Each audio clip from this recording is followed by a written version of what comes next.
પીએસની બોર્ડની પરીક્ષા હોવાથી ગુસ્કેટની તારીખમાં ફારફેર. હવે 2 એપ્રિલે નહીં 31 માર્ચે યોજાશે એક્ઝામ. અગાઉ 2 એપ્રિલના રોજ 2 પરીક્ષા લેવાનો હોવાની જાહેરાત થઈ હતી. બીએસસીની પરીક્ષામાં તારીખમાં ફારફેર કરવામાં આવ્યો. ઇસ્કોન બ્રિજ દુર્ઘટના મામલો. તથ્ય પટેલને હાઈકોર્ટમાંથી રાહત નહીં, જામીન અરજી ફગાવાઈ. તથ્ય ઉંમરને ધ્યાનમાં લઈને જામીન આપવાની અરજી કરવામાં આવી હતી.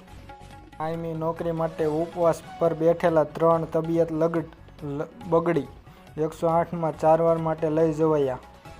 હવે પોલીસ સામે પણ ફરિયાદ થઈ શકે છે. આ માટે જાહેર કરાયેલ હેલ્પલાઇન નંબર. હાલના 100 અને 112 નંબર પણ સેવામાં ચાલુ જ રહેશે. આગામી સુનાવણી 12 જાન્યુઆરી હાથ ધરાશે.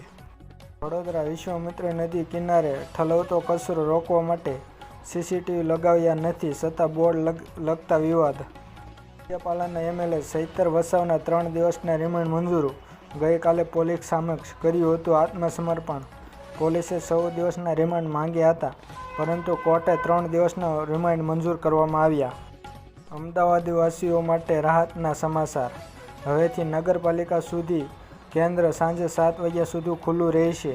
નગરપાલિકાના સુવિધા કેન્દ્ર સવારે 9:30થી સાંજના 7 વાગ્યા સુધી ખુલ્લું રાખવામાં આવશે.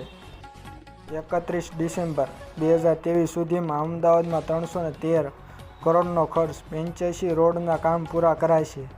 40 કરોડનો ખર્ચ વિવિધ વોર્ડ વિસ્તારમાં 8 હાઇવે ટોપિંગ રોડમાં કામ કરાશે. મધરાતે ઘરમાં ઘૂસીને શેઠના રૂપિયા ચોરી જનાર કારીગર દ્વારા શેઠને ધમકી.